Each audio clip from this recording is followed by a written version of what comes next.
सुप्रभातम। आज हम संस्कृत व्याकरण में पाठ 1 वर्ण विचार पढ़ेंगे। वर्ण किसे कहते हैं? वर्ण उस मूल ध्वनि को वर्ण कहते हैं जिसके टुकड़े न हो सके। फिर से देखें हम, वर्ण उस मूल ध्वनि को वर्ण कहते हैं जिसके और टुकड़े न हो सके। जैसे क के नीचे हलंत है, ख के नीचे भी हलंत है, ग के नीचे भी हलंत है। हलंत स्वर रहित व्यंजन के नीचे हलंत लगता है। ऐसे क ए स्वर सहित व्यंजन है। क प्लस अ ए स्वर रहित व्यंजन है। स्वर रहित व्यंजन के नीचे हलंत लगता है। इसी प्रकार अन्य पद भी देखें। रामः एक पद है। र प्लस आ प्लस म प्लस अ प्लस विसर्ग पद बना रामः। संस्कृत में शब्द को पद कहते हैं। म प्लस ओ प्लस ह प्लस अ प्लस न प्लस अ प्लस विसर्ग शब्द बना मोहनः। वर्णमाला। वर्णमाला किसे कहते हैं? वर्णानां समूहः एव वर्णमाला भवति। अर्थात वर्णों का समूह ही वर्णमाला होता है। वर्णानां भेदः, वर्णों के भेद। वर्णानां त्रयः भेदाः सन्ति।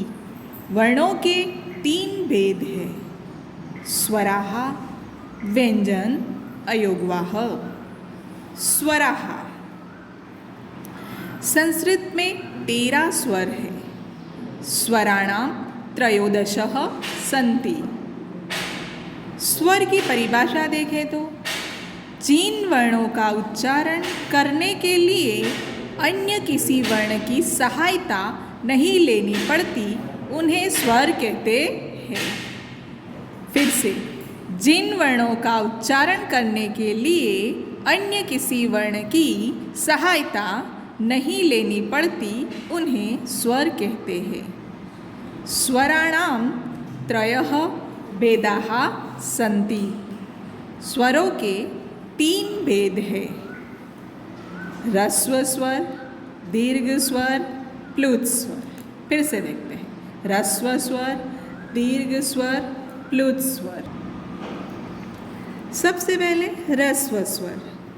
ह्रस्व स्वर कौन कौन से हैं? तो अ, ई, उ, री और री।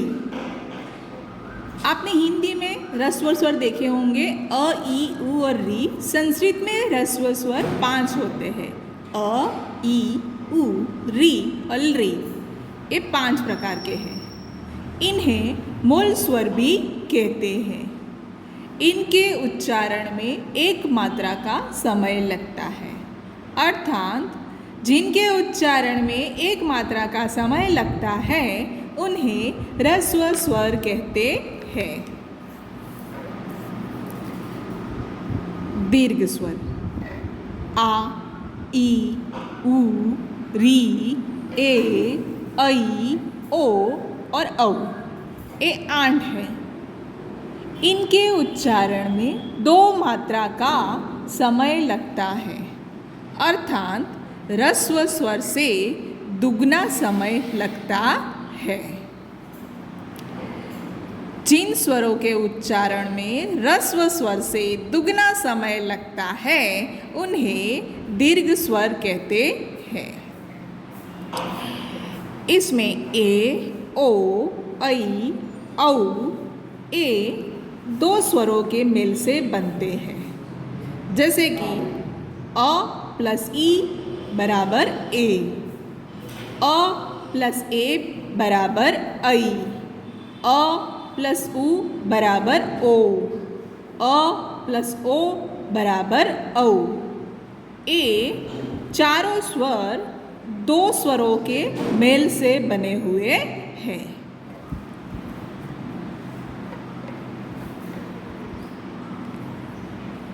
टोटल 13 स्वर, 5 ह्रस्व स्वर, 8 दीर्घ स्वर। प्लुत स्वर, प्लुत स्वर इनके उच्चारण में 2 मात्रा से अधिक समय लगता है, अर्थात 3 मात्राओं का समय लगता है। जैसे ओ, ओम, ओम को ओ इति का अंक है, फिर म इति, इनमें लगा 3 का अंक 3 मात्राओं का सूचक है। अ, उ, म, ओम, ये प्लुत स्वर कहलाते हैं। अब हम अभ्यास देखेंगे। आपने अच्छी तरह से के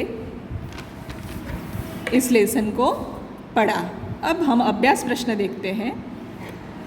अधोलिखितेषु प्रश्नेषु सम्यक् उत्तरस्य क्रमाक्षर कोष्टके लिखत, अर्थात नीचे लिखे हुए प्रश्नों के सही उत्तर क्रम अक्षर कोष्टक में, जिसका जो क्रम अक्षर है अ, ब, स और द, उसको सही उत्तर है उसको क्रमांक में, कोष्टक में आपको उस क्रम को लिखना है। प्रश्न 1 है, वर्णमाला कथ्यते। वर्णमाला कथ्यते, वर्णमाला कहते हैं तो किसे कहते हैं? वर्णानाम समूह, स्वराणाम समूह, व्यंजनानाम समूह, अयोगवाह समूह। उत्तर है अ, वर्णानाम समूह। तो यहाँ उत्तर क्या आएगा? अ क्रमाक्षर आएगा। दूसरा प्रश्न, वर्णानां कति भेदाः सन्ति। वर्णों के कितने भेद हैं? चत्वारः 4, त्रयः 3, पंचः 5, अष्टः 8। इसका उत्तर है वर्णानां त्रयः भेदाः सन्ति। तो इसका क्रमाक्षर है ब, तो हम कोष्टक में लिखेंगे ब। प्रश्न उत्तर लिखत, स्वराणां कति भेदाः सन्ति। स्वराणां त्रयः भेदा सन्ति। एक का उत्तर देखिए आप, स्वराणां